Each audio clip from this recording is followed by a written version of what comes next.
Alhamdulillah wa syukurillah. Asyhadu an la ilaha illallah wahdahu la syarikalah wa asyhadu anna Muhammadan abduhu wa rasuluh amma ba'du. Hadirin ihwatul iman, jamaah dialog Islam, teman-teman, alhamdulillah kita masih diberikan kesehatan dan juga kesempatan untuk bisa bertemu kembali via udara ya di acara Sahur on the Pad. Kita mencari keberkahan dalam ibadah sahur. Dan insya Allah mungkin untuk episode subuh kali ini saya ditemani oleh Kang Iqmal, Kang Ustadz Iqmal. Ustadz. Alhamdulillah. Alhamdulillah. Ini teh rada seurengitnya. Dinamika. Ya mungkin untuk teman-teman ihwatul iman semua, mudah-mudahan ihwatul iman semua juga dalam keadaan sehat. Dan untuk teman-teman yang sedang menyiapkan sahur ataupun yang sedang melaksanakan sahur, sedang makan sahur, insya Allah kita akan menemani ihwatul iman semua, teman-teman semua, dengan obrolan atau sharing-sharing yang insya Allah menambah ilmu untuk kita semua. Dan mungkin untuk subuh kali ini saya akan membawa lebih kepada obrolan tentang tabiyat saum atau niat saum wajib dan juga saum sunnah ya, Ustadz ya. Karena memang pada dasarnya kan sebetulnya itu yang utama ya Ustadz ya. Itu yang utama karena memang segala sesuatu pun ibadah yang memang balik lagi ya, bahkan kan ibadah ya Ustadz ya. Perbuatan pun tergantung pada niatnya gitu ya. Betul. Dan mungkin sebelum sebelum kita lanjut ke obrolan ya, ke sharing, mungkin bisa dijelaskan gitu atau sekalian prolog Ustaz, tabiyat saum itu apa? Mungkin ini mungkin untuk beberapa ihwatul iman atau teman-teman itu kata-kata baru ya Ustaz ya, kata-kata baru. Dan mungkin ada prolog juga dari Kang Ustaz. Kang Ustaz. Alhamdulillah wa syukrulillah, asyhadu an la ilaha illallah wahdahu la syarikalah wa asyhadu anna Muhammadan abduhu wa rasuluh alladzi la nabiyya ba'dah, amma ba'd. Terima kasih Kang Fadil. Ya. Mudah-mudahan Kang Fadil juga sehat selalu ya. Amin. Karena kelihatan oleh pemirsa juga bahwa Kang Fadil ini mau tidak mau harus seperti robot. Ya, harus sehat walafiat, yang di rumah juga sehat, agar program-programnya terus bermunculan sehingga lebih luas memberikan manfaat. Ya, amin. Mengenai niat, tabiyat niat sebetulnya bukan hal yang baru ya. Ataupun istilah tabiyat itu bukan istilah yang sangat modern. Bahkan para ulama pun telah memberikan banyak definisi mengenai tabiyat niat saum, wabil khusus pada urusan saum. Sebagaimana yang kita ketahui bahwa niat itu semua orang tahu bahwa niat itu hanya terkandung pada hati. Betul. Di dalam hati. Apabila seseorang akan mengamalkan suatu pekerjaan, suatu amalan, melaksanakan suatu apa yang sudah jauh-jauh direncanakan, maka orang tersebut pasti diniatkan terlebih dahulu. Betul. Makanya Al-Quran berfirman dengan kata-kata yaitu azam. Iya. Niat muncul i'tikad, muncul kemauan. Jadi niat itu i'tikad, kemauan. Jadi ada suatu unsur yang memang memunculkan kemauan terhadap sesuatu, itu niat. Kemudian setelah niat nanti ada azam. Karena tidak setiap azam kebulatan tekad dikatakan niat. Tidak semua niat itu sudah azam. Tetapi yang sudah azam pasti niatnya sudah Terlalui ya. terlalu bulat mungkin ya, sudah benar-benar bulat. Artinya setiap orang akan melaksanakan amal pasti sudah didasari oleh niat. Gitu ya. Betul. Walaupun pada akhirnya di beberapa kasuistik nanti ada yang memang bentuknya spontan. Spontanitas. Iya. Tetapi pasti di sana ada niat juga. Iya. Namun nanti yang menjadi perbedaannya durasi niat diberlakukannya sejak kapan gitu. Ya, Nah, sekarang tabyid niat artinya tabyid penetapan niat. Penetapan niat baik di dalam urusan saum, di dalam urusan ibadah sholat dan yang lainnya. Sebetulnya di dalam urusan saum itu bisa kita bagi menjadi dua. Satu, tabyid penetapan niat pada ibadah saum yang wajib. Yang kedua, tabyid atau penetapan niat saum pada ibadah yang memang selain di bulan Ramadan, yaitu bulan saum di bulan di luar bulan Ramadan. Artinya ada tabyid berupa saum yang wajib, yang kedua tabyid saum yang sunnah. Maka tabyid mengenai saum yang wajib ini tentulah sudah digariskan oleh Rasulullah Shallallahu Alaihi Wasallam. Misalkan seseorang akan melaksanakan esoknya itu akan saum 1 Ramadan. Sejak kapan dia harus membulatkan tekad? Tidak sekedar niat, kemudian membulatkan tekad dengan tujuan maksud dia akan melaksanakan sahur. Dimulai dengan sahur kan? Di subuh hari. Sejak kapan? Maka Rasulullah SAW bersabda, barang siapa yang belum menetapkan berketetapan hati atau memiliki menetapkan niat sebelum man lam yubayyiti syam qoblal fajri. Barang siapa yang belum menetapkan niat sebelum fajar, kemudian habislah muncullah azan subuh, tetapi dia belum menetapkan niat, fala siyamalahu, maka tidak sah apabila orang tersebut melaksanakan saum. Jadi penetapan niat untuk ibadah saum yang hukumnya wajib itu tiada lain sebelum azan subuh berkumandang. Lebih bagus dari awal-awal malam ya, masuk waktu malam, misalkan setelah bada isya. Setelah bada isya, sekalipun dia baru mengiktikadkan, menetapkan niat beberapa detik sebelum azan subuh, itu masih berlaku. Jadi tidak bisa didadak, tidak bisa secara spontan, apalagi sudah jam 6 pagi dia baru bangun, sudah tidak melaksanakan sahur, bangun kesiangan pula. Kemudian alah saya belum sahur, tapi mau meneruskan saum saja. Saum apa itu? Apabila saumnya yang saum Ramadan, maka tidak sah. Jadi man lam yubayyitis syam atau man lam yujammi'is syam, barang siapa yang tidak menetapkan hati untuk melaksanakan saum qoblal fajri, fala siyamalahu, tidak ada saum baginya. Jadi tabyid niat terhadap saum bulan Ramadan itu mustilah sebelum azan subuh berkumandang. Mungkin secara ringkas seperti itu. Jadi kalau kelewat subuh tetapi belum menetapkan niat untuk melaksanakan saum Ramadan, maka tidak sah. Gitu ya. Tapi mungkin Seth, kalau misalkan ya, apakah misalkan kalau Ramadan itu kita menetapkan kita mau saum itu di awal Ramadan atau di setiap hari Ramadan ya? Berarti apakah tabyid saum ini di setiap Ramadan? Atau satu kali saja cukup selama satu bulan Ramadan? Tinggal diatur sih sebetulnya mah ya. Karena itu hati kita ya. Ya, tetapi melihat tekstual hadis tersebut, kelihatannya ini efek positifnya, hikmahnya lebih memantapkan.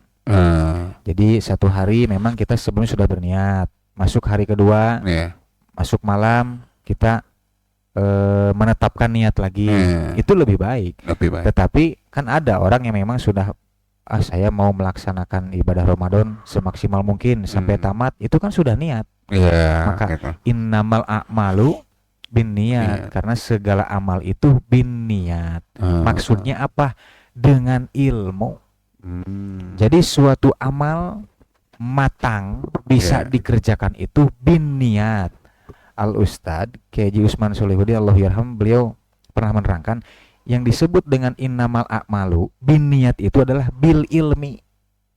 Jadi segala amal itu mustilah landasannya ilmu. Maka tata cara mekanisme penetapan atau tabiat untuk saum Ramadan ini merupakan ilmu. Dari mana sebelah mana ilmunya? Yaitu kita mendapatkan ilmu bahwa menetapkan saum untuk bulan Ramadan itu mustilah dari malam atau paling akhir sebelum adzan subuh berkumandang. Iya begitu. Jadi mungkin kalaupun misalkan kita dari beres taraweh mungkin ya untuk hari esok saum berikutnya gitu ya, kita beres taraweh meniatkan bahwa nanti insya Allah besok saya akan saum. Ya pokoknya punya niat lah untuk bersaum, tapi ternyata telat nih saat yang kayak tadi ya, telat tidak sempat sahur dan telat sholat subuh misalkan ya. Apa gitu bisa saat selama sudah menetapkan niat, maka ini perlu ditegaskan kembali bahwa sahur itu bukan penegas sah dan tidaknya sahur. Sekali lagi ya, bahwa sahur dan tidaknya itu bukan menjadi penentu sah dan tidak sahnya saum yang akan kita laksanakan. Jadi ada orang tipikal yang memang tidak sahur, Kang. Saya punya teman namanya saya sebut ya. Jangan namanya Tet. Ya, saya tidak akan sebut. Orang Pangalengan. Orang Pangalengan ya gitu ya. Orang Pangalengan kebetulan sampai saat ini pun masih terus berkomunikasi. Ciri khas dari saya sekolah di Cibogol gitu ya dulu, di Al Ustad Kiai Muhammad Romli, dari awal sanawiyah sampai mualimin paling tidak hanya air putih, itu pun sedikit. Alasannya kenapa? Karena kalau saya makan kemudian banyak minum itu semakin haus. Untuk tipikal seseorang yang memang seperti itu mungkin ya. Ternyata sampai sekarang pun, karena beliau juga mengajar juga di Gumuru, di pesantren Gumuru, kemarin kebetulan sahur saya perhatikan benar, Kang, masih kena gitu. Belum berubah dari sebelum menikah, setelah menikah pun sampai saya tanya, Kang, itu istri komplain nggak? Marah nggak? Enggak katanya. Asalkan sahur saya bisa menemani dia katanya. Jadi ada tipikal yang memang cukup tidak sahur atau hanya satu kali makan saja di jam 10 misalkan. Di jam 11 begitu datang waktu sahur itu beliau tidak tidak sahur. Sah tidak bagi seseorang yang sudah menetapkan niat untuk saum tetapi tidak sahur terlebih dahulu. Sah gitu. Tetapi kalau memang tidak sahur akan sedikit berkurang keutamaan gitu ya. Karena pada sahur itu ada keberkahan. Kemudian subrang, selain sahur kesiangan, subrang juga subuh keberangan. Subrang adalah subuh kesiangan, subuh keberangan.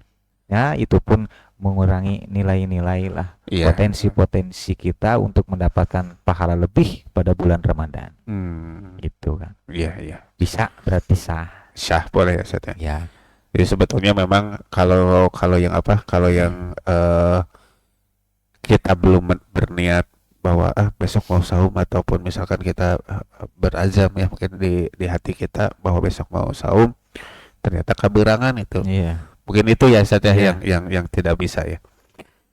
Nah mungkin Ustaz, kalau bedanya nih dalam hal wajib dan sunnah gitu, mungkin tadi ada bedanya ya, ada beda dari tabitsnya gitu, penetapan niatnya gitu. Nah apa bedanya sih, Kang? Nah itu yang tadi yang barusan yang kita sampaikan itu adalah aturan penetapan niat untuk saum yang wajib.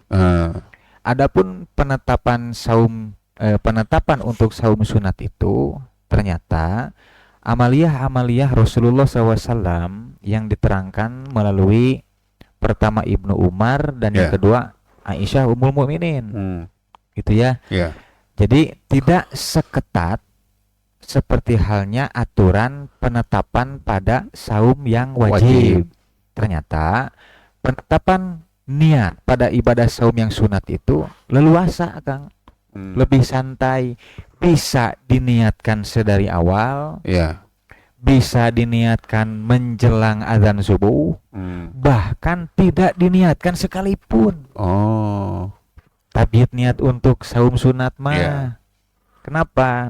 Maka muncullah kita perhatikan misalkan salah satu hadis bahwa satu ketika Rasulullah SAW bertanya kepada Siti Aisyah radhiyallahu anha, hal ingdakum min syai'in. Rasulullah bertanya kepada istrinya, kepada Aisyah, ya Aisyah, apakah ada sesuatu yang bisa kita makan? Katanya saat ini, la, kata Aisyah, tidak ada ya Rasulullah. Idzan, kalau begitu Rasulullah bersabda, idzan fa inni shaimun. Kalau begitu saya mau melaksanakan saum saja. Di beberapa keterangan itu di pagi hari. Mau sarapan di pagi hari. Berarti kondisi asal muasal Rasulullah itu tidak melaksanakan saum. Ya. Gitu ya. Melihat tekstual hadis tersebut, betul, asalnya Rasulullah tidak sedang saum begitu. Tetapi ketika bertanya, ya Aisyah, apakah ada sesuatu di rumah kita, di dapur kita? Terbayang tidak ya? Setingkat Rasulullah gitu ya, orang yang paling kaya di dunia. Tapi dengan momentum seperti ini, Aisyah, apakah ada sesuatu yang bisa kita makan? Tidak. Kalau begitu saya akan saum.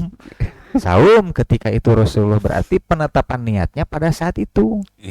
Bukan di malam hari, bukan pula menjelang adzan subuh berkumandang. Tetapi ini sudah di jam-jam yang biasanya apabila di bulan Ramadan ini adalah jam-jam saum. Nah, karena ini adalah saum-saum yang sifatnya itu hukumnya sunat, maka Rasulullah sesuai petunjuk melalui amaliyah-amaliyahnya, yaitu tidak seketat seperti halnya aturan pada penetapan yang wajib ya, saum yang wajib. Jadi misalkan ternyata fa'ata yauman akhor, di hadis yang lain dari Ibnu Umar, maka datanglah hari yang lain, maka Aisyah berkata kepada Rasulullah, wahai Rasulullah, uhdiyalana haisun, seseorang telah menghadiahkan kepada kita sebuah makanan. Jadi sebuah makanan gitu ya. Oh begitu. Nah hadis ini sebaliknya, yang asalnya Rasulullah sedang saum, tetapi karena Aisyah menyampaikan telah menghadiahkan seseorang kepada kita, ini makanan.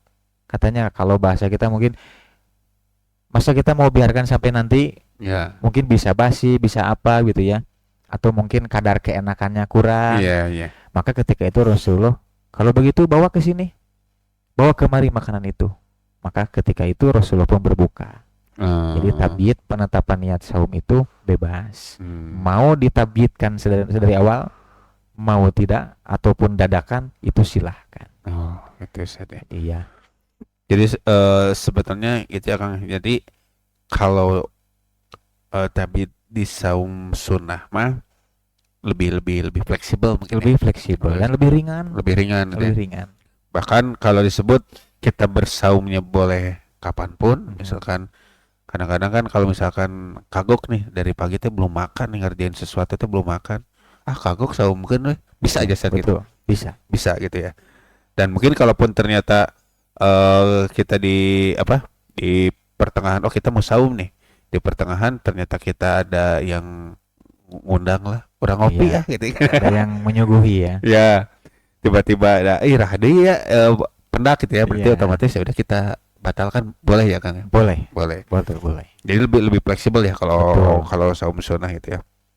Karena tidak ada kodok, tidak ada fidyah. Tidak harus kodok, harus fidyah. Nah itu makanya leluasa. Saya pun beberapa kali di beberapa kesempatan pernah seperti itu. Ketika mengaji ke satu tempat, saya dalam keadaan saum, kemudian karena disuguhi si pribumi itu dan tim mungkin ya panitia sudah masak, apalagi masak kambing, gulai kambing. Waduh, gulai kambing. Apa yang tidak di siang-siang misalkannya di bulan Ramadan. Ternyata saat itu memang saya sedang melaksanakan saum ya, saum sunat. Maka ketika itu pun karena saya lebih menghargai karena melihat kondisi, wah ini kayaknya kalau saya tidak mengicip itu ya, menyantap, kayaknya akan menjadi permasalahan baru nih. Kecewa. Makanya saat itu pun saya berbuka. Demikianlah penetapan saum pada ibadah saum yang sunat. Jelas berbeda dengan tabiat niat pada saum yang wajib. Begitu. Tetapi bagaimana nih katanya niatnya? Mungkin ke sana ya kira-kira. Apakah betul sama-sama, walaupun yang ini diaturkan secara jelas, yang ini mah bebas. Kalau untuk niatnya bagaimana gitu kan? Kira-kira ada arah ke situ tidak? Ya, jadi mungkin itu Ustaz. Ya, sebetulnya ada pertanyaan juga Ustaz, bahwa memang kalau misalkan memang sama ya, mungkin ya itu salah satunya ya. Kalau yang ini seperti apa niatnya? Apakah hanya memang harus dipersiapkan dari sebelumnya kalau yang wajib ya? Kalau yang kalau yang sunnah mungkin spontan ya. Nah, mungkin yang ditanyakan juga Ustaz, apakah ini memang harus ya, bagaimana sih cara niatnya gitu? Apakah memang harus diucapkan atau hanya di dalam hati gitu ya? Hanya memang dengan istilahnya mah kita ada hal yang tersirat walaupun tidak terucap gitu ya, itu sudah menjadi niat itu, atau seperti apa nih Ustaz?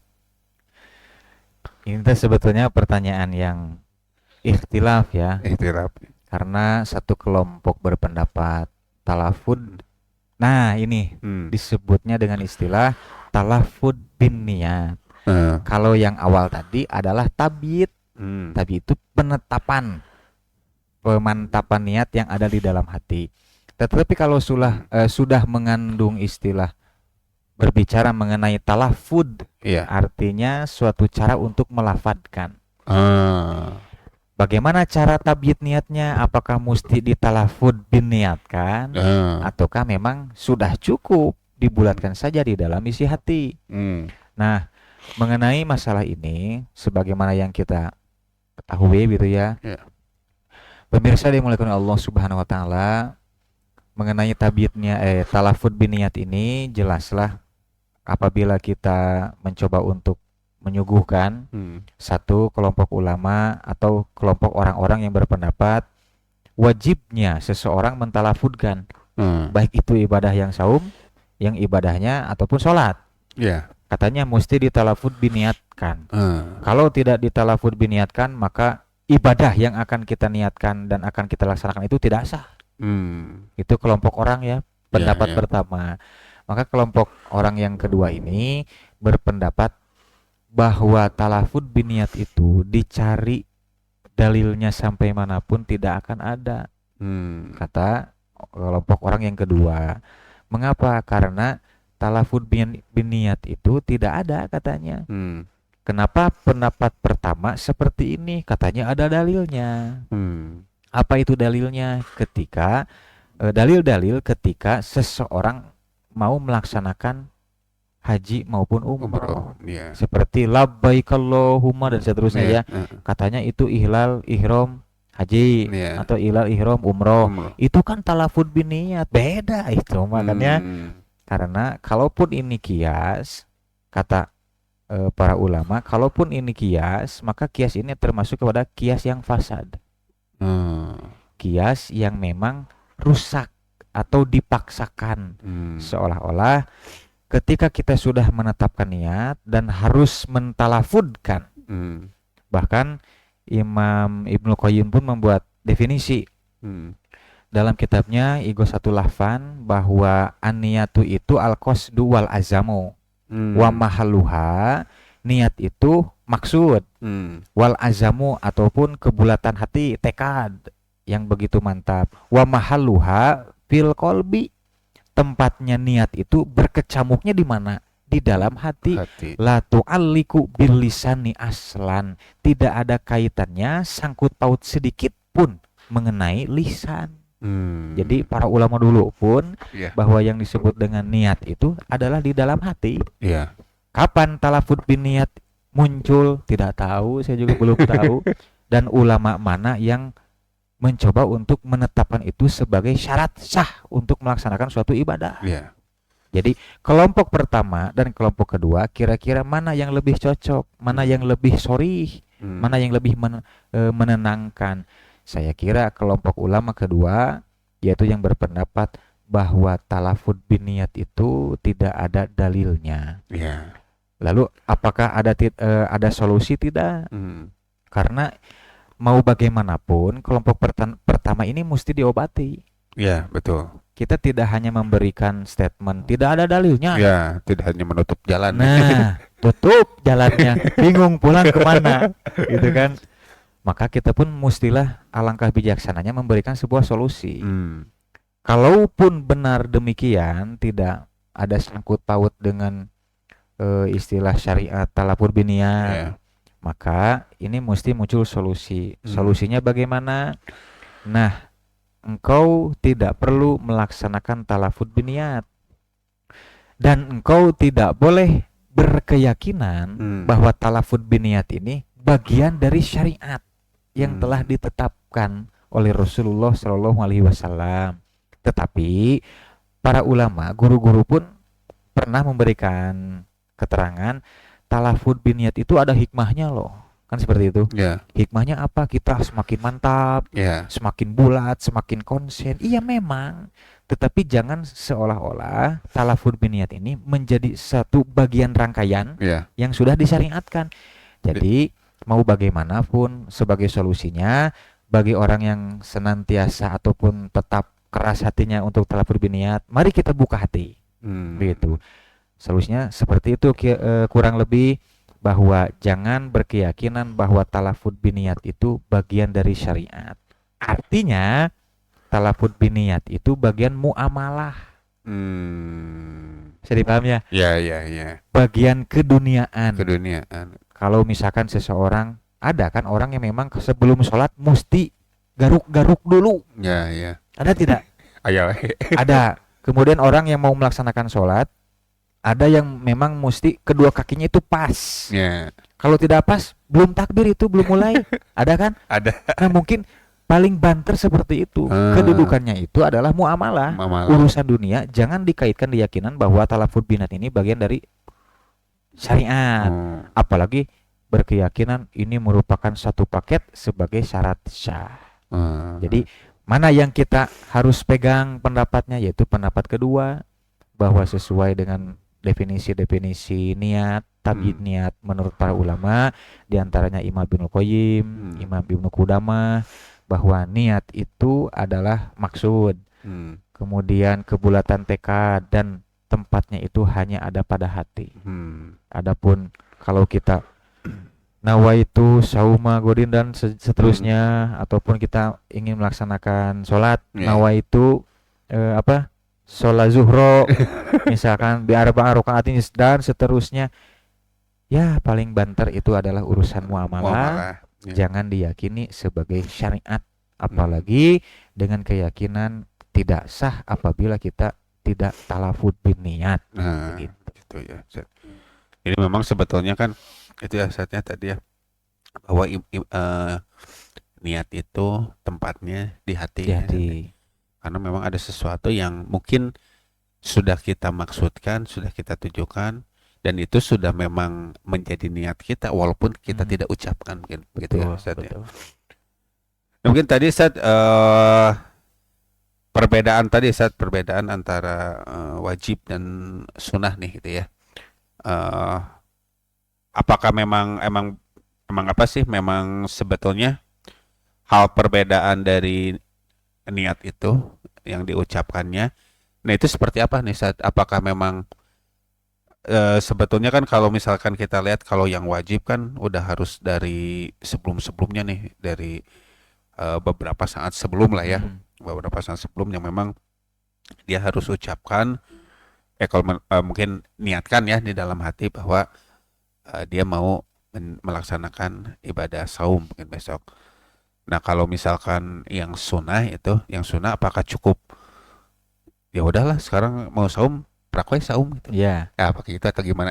Betul demikian. Jadi sebagaimana yang sudah disampaikan bahwa pada urusan ibadah saum yang sifatnya sunat gitu ya, tentu ini lebih rileks, lebih leluasa, mau ditetapkan niat dari awal, mau tidak ditetapkan niat sedari awal. Lalu apakah ada talafud biniatnya? Yang wajib saja tidak usah, gitu ya. Saum yang wajib pun tidak usah. Yang kedua, apalagi terhadap saum-saum yang sifatnya sunnah, gitu. Satu, ya ini bagi kelompok-kelompok orang yang memang identik dengan mau bagaimanapun harus talafud biniat, kan ada teman kuliah pun pernah begitu. Kenapa kamu sholat tidak berkata apa-apa, tidak menyem-menyem, katanya bibirnya tidak seperti mengucapkan apa-apa setelah sholat. Tapi kenapa, katanya, bukankah tidak sah sholat yang akan kita laksanakan atau yang telah kita laksanakan itu apabila tidak melaksanakan talaful biniat, katanya begitu. Saya hanya bisa menjawab, setahu saya talaful biniat itu bukan bagian dari syariat, begitu. Adapun talafud itu merupakan urusan duniawi yang dibuat sedemikian rupa agar kita ini lebih mantap niatnya, begitu katanya. Tetapi saya merasa bahwa tidak melalui talafud biniat pun insya Allah saya mantap. Dari mana? Yaitu dari hati yang sudah dibulatkan tekad. Oh iya, itu Ustaz. Ya mungkin Ustaz, kalau terkait tadi ya, terkait mungkin kalau sunnah itu lebih fleksibel ya, kalau niat saum sunnah. Kalau misalkan saat ini kita lebih ke saum wajib yang dikodo misalkan ya, kodo saum itu, misalkan ada saum kita yang bolong, kita kodo saum di hari apa sih, bulan-bulan di luar Ramadan ya. Nah kalau kodo Ramadan karena itu termasuk saum wajib ya, apakah itu sama posisinya? Jadi mungkin bisa tidak kalau misalkan kita ya mungkin jatuhnya kayak tadi ya, ketika kita pagi-pagi ternyata tidak ada makanan, udah kagok, siang-siang kita belum makan, kagok saum kan weh. Tapi kita niatkan untuk kodo, nah boleh nggak Sat?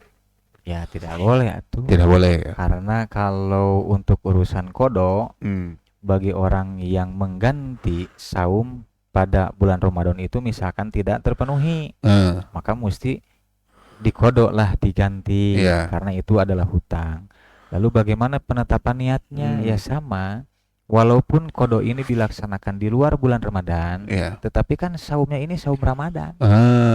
Wajib ya gitu ya? Wajib. Sama tidak mekanisme tabiat niatnya? Ya saya kira sama.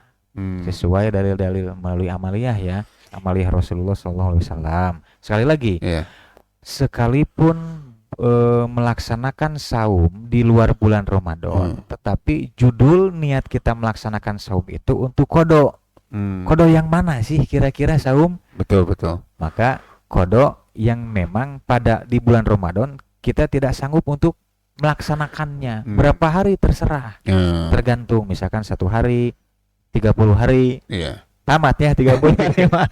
Kodo 30 hari kenyang insya Allah ya. Nah begitu ya. Jadi walaupun kodo ini dilaksanakan di selain bulan Ramadan, dan begitulah semestinya. Jadi tidak boleh seseorang, saya ingin mengkodo saum bulan Ramadan yang tahun 2023 katanya, di bulan apa melaksanakan kodonya? Di bulan Ramadan, tidak sah tuh. Dibarengkeun gitu. Ya, itu adalah kelicikan. Kelicikan. Makanya walaupun di luar bulan Ramadan, maka tetap saumnya kan saum masih rangkaian bulan Ramadan. Maka penetapan niatnya pun mestilah sama. Oh begitu ya. Jadi memang pada dasarnya itu kembali ke asalnya kodonya. Betul. Untuk yang wajib berarti syarat-syarat itu juga sama seperti yang wajibnya.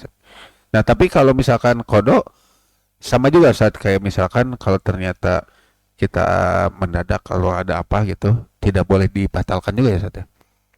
Ya silakan kalaupun mau dibatalkan, tapi itu tidak dianggap membayar. Maksudnya tidak berdosa gitu. Tergantung. Betul kan? Tergantung dia membatalkannya itu karena apa. Oh iya. Kalau memang dia mesti membatalkan atau takhir, memilih dia antara membatalkan atau meneruskan, tetapi sebabnya itu adalah uzur syar'i, saya kira tidak akan berdosa. Ya, Tetapi kalau sudah antek-antek, embel-embel keduniaan, ya, yang ya. memang sifatnya kerugian, syahwat setan, ya Itu bisa ya, Ustaz. pasti merugikan. Iya, karena memang posisinya sama ya, itu saum wajib ya. Betul. Walaupun istilahnya kodo ya, kodo bisa ya kapan saja, tapi itu posisinya adalah wajib ya. Pengalaman ya. Sering nama sawal. Oh, Kan, abdi mah. saum sunat. Namun sawal kogodana seueur. Godana seueur atau kita yang menganggap semua itu godaan. Nah, gitu kayaknya seperti itu. Kadang sudah diniatkan gitu, tapi di tengah perjalanan kan gitu.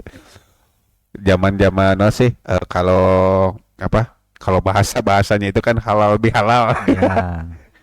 Ayo aja mumpung di Bandung kan gitu. Betul. Jadi kan ada teman-teman yang misalkan ini ya memang sebetulnya kan itu urusannya apa?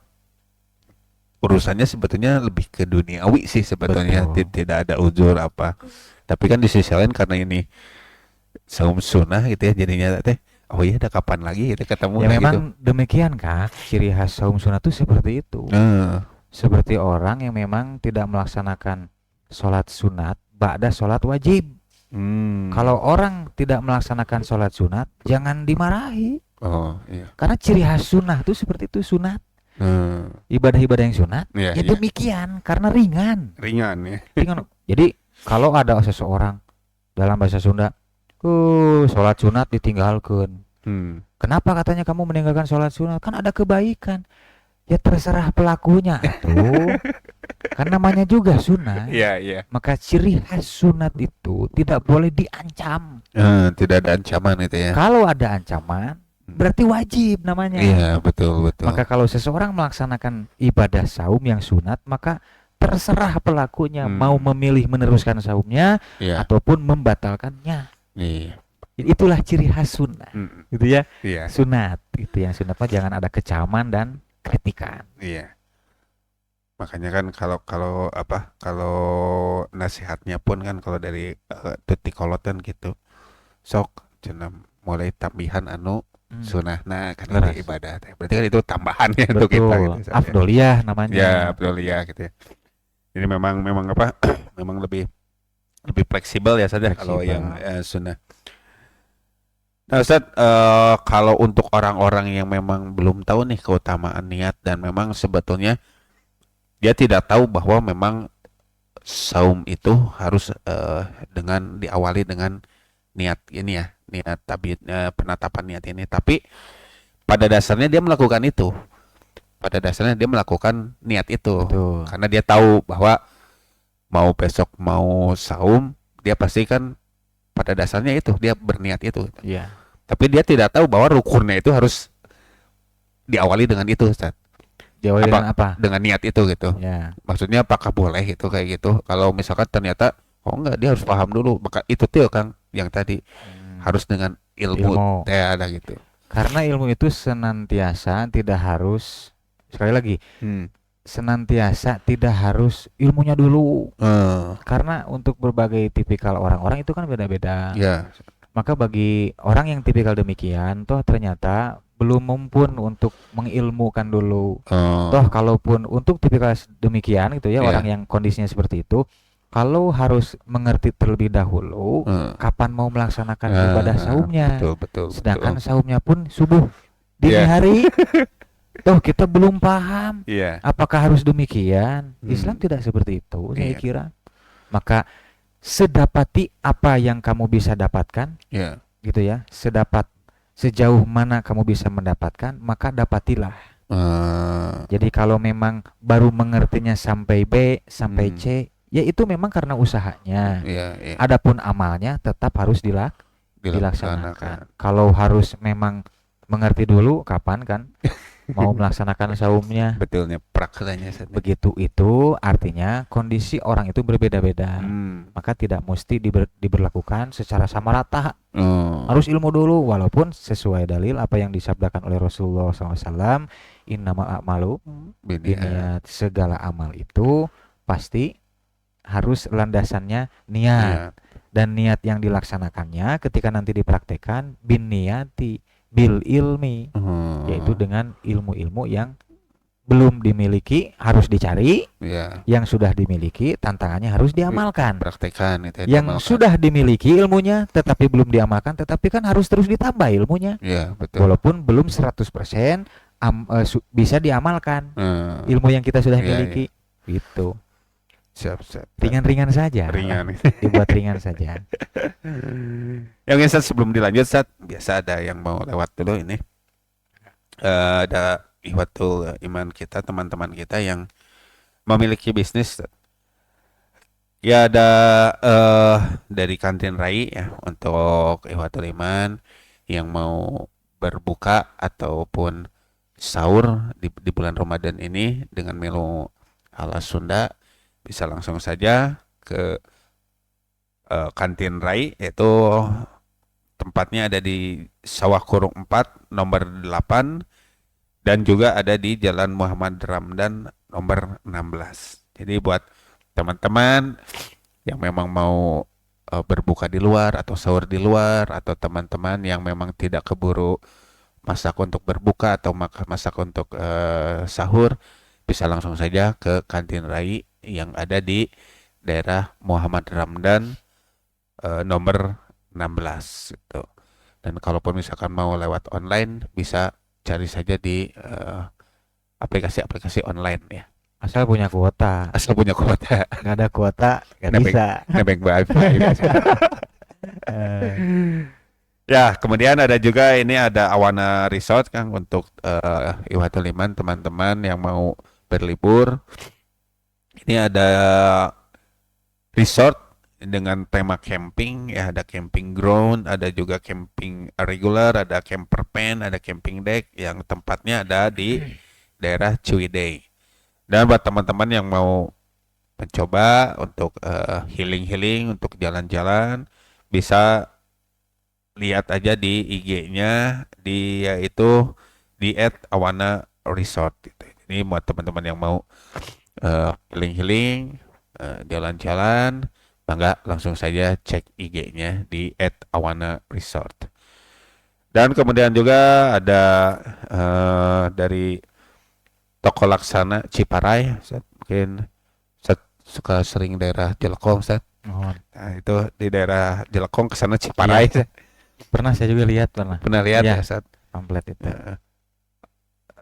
Di Ciparai kita ada Toko Laksana Ciparai ya. Laksana Ciparai itu menyediakan kebutuhan pakaian, jadi ada baju, celana, sepatu, gamis, dan kerudung, dan juga ada elektronik di sana. Jadi untuk Ihwatul Iman, teman-teman yang di daerah Ciparai yang mau berbelanja, mau baju baru ataupun sepatu baru, celana baru, mangga langsung saja ke Jalan Paledang nomor 9 Ciparai. Lokasinya di sebelah Masjid Agung Ciparai. Atau bisa juga lihat di Instagramnya, yaitu di @laksana_ciparai gitu. Dan kemudian ada juga ini Jihad Snack atau Jihad Snack buat Ihwatul Iman semua yang mau memesan kue basah ataupun kue kering untuk acara ataupun untuk nanti berbuka gitu, bisa langsung saja ke Jihad Snack. Untuk tempatnya, lokasinya ada di Jalan Dulatip nomor 90 di belakang Pasar Baru ya. Dan juga bisa melalui kalau pemesannya bisa langsung WA aja ke Mbak Anik ya, ini ke Mbak Anik melalui nomor telepon 0895 3904 69062 ya. Dan yang terakhir mungkin ini ada juga di Bakso Cuanki Hegar Bandung yang lokasinya ada di daerah Ciwasra ya. Tepatnya di Jalan Ciwasra nomor 243B Buah Batu Bandung. Jadi buat teman-teman yang mau makan bakso, di sana ada mie ayam, ada juga cuanki, bisa langsung saja ke Cuanki Hegar Bandung, atau bisa lihat dulu di IG-nya, yaitu di @cuankihegar_bandung ya. Dan juga untuk teman-teman yang mau lewat online pun bisa melalui aplikasi, asal ada kuota ya. Tapi untuk pemesanan acara keluarga kayak gitu bisa ya? Bisa. Biasanya kalau mau pesan banyak biasanya PO satu hari PO dulu. sebelum ya. PO dulu satu hari sebelum. Jadi untuk acara keluarga nih sekian porsi ataupun berapa ratus porsi misalkan ada. Dan ada juga nanti biasanya kan kalau dekat-dekat Lebaran atau acara hari-hari besar suka ada ini apa namanya teh paket hampers. Hampers. Jadi kalau hampers itu udah langsung kan udah ada pulangnya, udah ada ininya segalanya lah. Jadi tinggal dihurungkan di kompor gitu. Sudah langsung ini bisa juga itu. Jadi untuk teman-teman bisa langsung aja cek di IG-nya itu di @cuanki_hegar_bandung. Dan kemudian untuk teman-teman yang mau menitipkan bisnisnya, usahanya yang mau kita insya Allah mungkin kita coba share ya, kita infokan lagi ke teman-teman, boleh langsung saja ke call center ya, kita kirimkan aja datanya, logonya dan jenisnya apa, kita coba untuk promokan di acara kami ya. Ya mungkin Sat kembali lagi Sat nih ke acara ke bab tadi ya, tema tadi yaitu tabit ya atau niat gitu ya. Nah Sat sebetulnya gini Sat, ada beberapa niat yang memang selain niat yang memang kita dari saum wajib dan sunnah nih ya, mungkin ada niat lain nih Sat sebetulnya kan ya. Kadang-kadang ada yang memang teman-teman kita mungkinnya ada yang berniat itu di luar wajib dan sunnah gitu. Contohnya misalkan dia berniat untuk saum baik itu wajib atau sunnah gitu, tapi niatnya itu kanggo diet lah. Kanggo yang lain lah. Nah kalau gitu seperti apa nih Kang? Boleh tidak kalau seperti itu gitu? Betul. Bolehkah niat saum tujuannya itu untuk diet? Untuk diet. Kalau memang pertanyaannya demikian, ya jawabannya boleh. Boleh saja gitu. Boleh. Misalkan pertanyaan itu sedang berurusan dengan urusan kedokteran, kesehatan. Ya bahkan bisa wajib ya. Iya. Seseorang akan melaksanakan operasi harus saum dulu ya dan lainnya. Itu kan biasanya dianjurkan untuk melaksanakan saum. Nah, saum itu berpahala atau tidak? Nah, itu ya. Itu kan sudah kelihatan. Sudah Iya. kelihatan. Kiranya apabila pertanyaan tersebut, bolehkah menetapkan niat? Kemudian yang penetapan niat ini untuk saum. Saumnya itu tujuan kan? Tujuannya apa? Tujuannya untuk agar berat badan kita ini turun katanya. Iya. Memang bisa dipastikan turun. Bandingkan dengan jumlah asupan makanan setelah kita buka. Atau naik lagi. Ya, kalau memang urusannya keduniaan, jadi para dokter juga setahu saya sering menggunakan istilah saum. Padahal sebetulnya saya sering melihat, saya juga pernah termasuk orang yang pernah dioperasi. Jadi ketika itu jangan makan ya dari jam sekian sampai jam sekian. Di dalam Islam itu disebutnya saum karena menahan makanan tidak masuk, minuman. Makanya padahal dokter yang mau mengoperasi saya itu kan bukan orang Islam. Tapi mengapa menggunakan istilah saum? Adapun ketika seseorang melaksanakan saum, tujuannya itu semata-mata ingin menurunkan berat badan, karena banyak banyak yang melaksanakan treatment itu. Saya kira satu tidak apa-apa, tetapi yang kedua jangan menyalahkan apabila tidak ada ganjaran. Karena niat saumnya itu bukan ibtigo'a wajhillah. Jadi yang disebut dengan ibadah saum tentu sudah pasti bahwa tujuannya itu semata-mata untuk mengharap ridho Allah Subhanahu wa Ta'ala. Bagaimana kalau kita siasahi gitu ya, kita bentuk strategi. Memang kita melaksanakan saum tujuannya untuk mengharap ridho Allah. Tetapi manfaat lain yang akan muncul, misalkan dapat menurunkan berat badan alias kita juga sambil mau diet katanya, boleh tidak? Ya boleh. Nyambil itu menyembari sembari. Padahal secara mafhum kita semua tahu bahwa apabila seseorang melaksanakan ibadah saum, di awalnya juga sudah dikatakan ibadah. Iya. Maka tidak boleh ada niat-niat yang lain sebetulnya Iya. yang mengalahkan kita ini semata-mata mengharap ridho Allah Subhanahu Wa wa ta'ala. ta'ala. Adapun manfaat lain turun berat badan karena ada kelompok orang yang memang dengan tidak makan dan minum dari subuh sampai maghrib, kita sebut saja saum, Iya. orang kadar gulanya jadi baik, jadi seimbang. Ada yang tensinya tinggi, dengan saum malah jadi normal. Iya, iya. Apakah boleh? Tidak, kita niat saum untuk mengejar efek positif itu. Iya. Ya boleh, tetapi yang lebih utama wajib kita meniatkan itu tujuannya ibtigha wajhillah. Iya. Imam Ibnu Qudamah pun demikian, bahwa jihatannya, bahwa kita ini mengarahkan niat ala fi'li syai'i ibtigha wajhillah, untuk mengamalkan suatu amalan, tetapi landasannya, tujuannya mustilah wajah Allah, yaitu keriduan dari Allah Subhanahu Wa wa ta'ala. ta'ala. Tetap itu mah Yang karena utama menjadi ya. ciri khas. Kalau tidak nomor satu untuk mengharap ridho Allah Subhanahu wa ta'ala, berarti dia itu seperti hanya niat hijrah tetapi alasannya keduniaan. Kata Rasulullah demikian kan? Iya, iya. Barang siapa yang berhijrah atas unsur keduniaan, Iya. maka dia akan mendapatkan apa yang diniatkannya. Ila ma hajaro ilaihi. Seseorang berhijrah karena niat untuk mendapatkan ridho Allah, tetapi ada pula sahabat yang lain mengharapkan ingin menikahi seorang wanita. Iya. Ada kan? Ya jelas ada. Maka keduanya ini tidak dikecam. Iya, boleh-boleh aja. Yang satu justru luar biasa, yang kedua pun tidak dikecam maksudnya. Boleh-boleh saja, Iya. tetapi efek yang muncul pun akan sesuai apa yang diniatkan.